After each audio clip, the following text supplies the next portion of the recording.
like the way you use the word surprise, because me, the essence of all music is surprise. When I listen to a piece of music, if I'm not surprised within the first 8 bars, I've stopped listening. That was from my recent interview with Sting. He says the essence of all great music is surprise. So what does he mean by that? What kind of surprises can you have in music? Well, I came up with 13 different things off the top of my head that are great ways to use surprise in music. The first of them is a sudden change in dynamics, from soft to loud, loud to soft.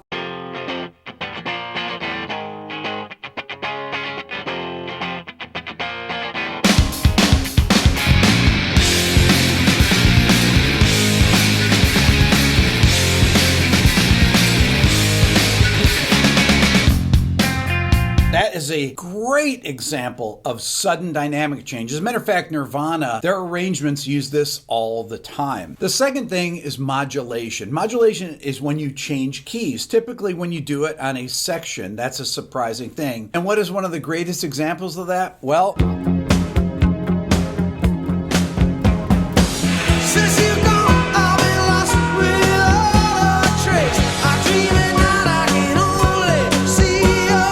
the song is in A flat major or F minor, depending on where you start, but it's really going from an F minor add 9 to an E major chord. It just opens up there. A third thing you can do is using multiple changes of key. Let's say you have music is a word within itself. Right here. The language we all understand. With an equal opportunity for all to sing, dance, and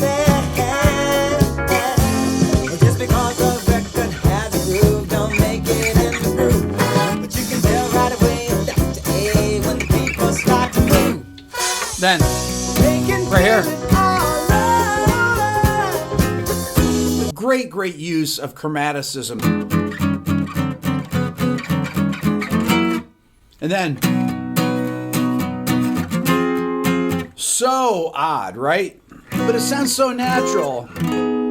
Idea number 4 is a sudden change of style. Before we go on, if you're new here or a returning viewer, make sure to subscribe. Here you go, create another table. You wanted to grab a brush and put a little makeup. You wanted to undiscuss the painter with the shake up. You wanted to. Why'd you leave the keys up on the table? You wanted to. Why I don't think you trust in my System of a Down. self-righteous suicide. That's really the signature sound of the band. Number 5, you can add a bar of odd meter, meaning change time signatures in a song.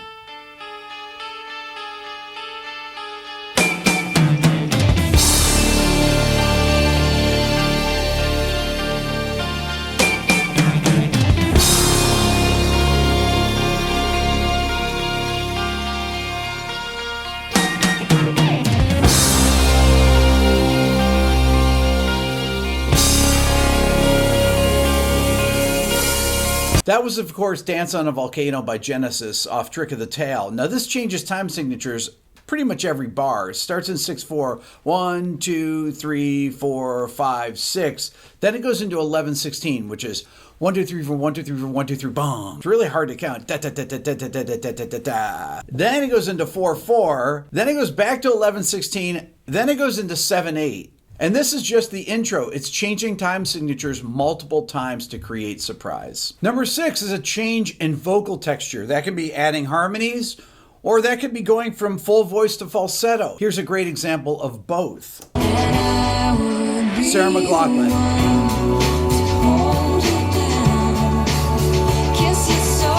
Right here.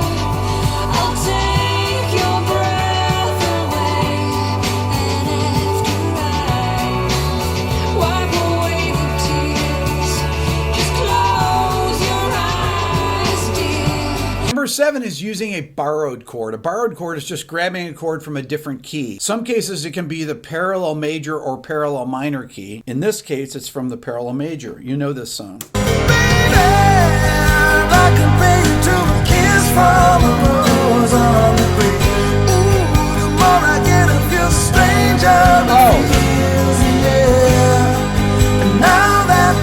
Okay, so this is actually borrowing a chord from the parallel major. So it starts in G sharp major when normally it'd be G sharp minor. So normally if you're in the key of G sharp minor, you have the chords G sharp minor, and then we go down to the flat 6 major, flat 7 major. This is using this modal interchange or borrowed chord from the parallel major. So it's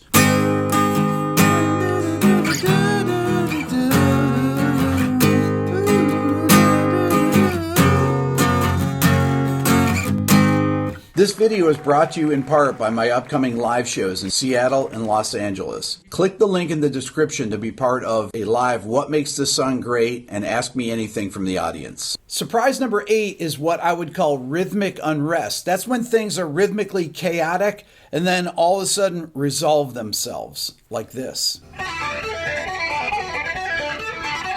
Rush. Spirit of Radio.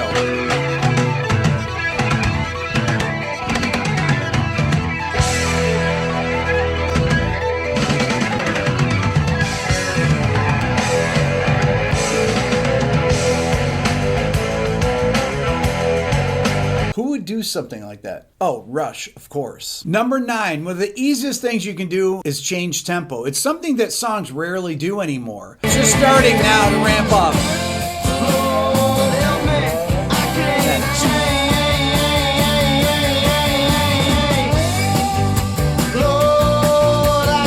This song speeds up from the beginning where it starts at 116 BPM and then at the end it's 151. So that's a 35 BPM increase. Idea number 10 is using a melodic idea that's from out in left field. And a perfect example of that. Let me take you down 'cause I'm going to strawberry fields right here.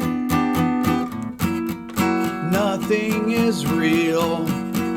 And nothing to get hung about. Lennon is a master of that, but this is unusually odd. Take you down because I'm going to strawberry fields. But on the F sharp 7 chord, he goes, nothing is real. That is way out there. Idea number 11 is when you use a sound that is really unusual and unexpected, like...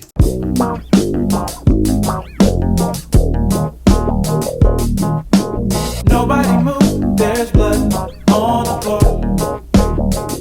It starts with this really weird chord with a very strange auto-wah or filtered sound.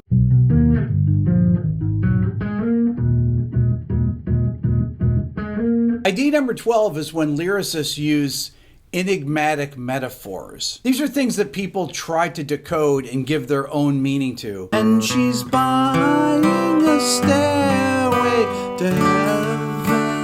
And she's buying a stairway to heaven. Well, that can mean anything. That's one of these enigmatic metaphors. And lastly, at 13 is the idea of combining multiple surprises in one song. Now, many of these songs actually do that.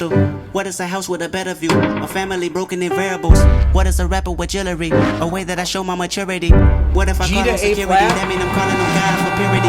I wanna get me a therapist. I can debate on my theories and sharing it well. Consolidate all my comparisons. Humble enough because time was imperative. Well, starting to feel like it's only one answer to everything. I don't know where it is. Well, popping a bottle with Claritin. Wow. Is in my head or my arrogance more than another appointment? I hope the psychologist listening.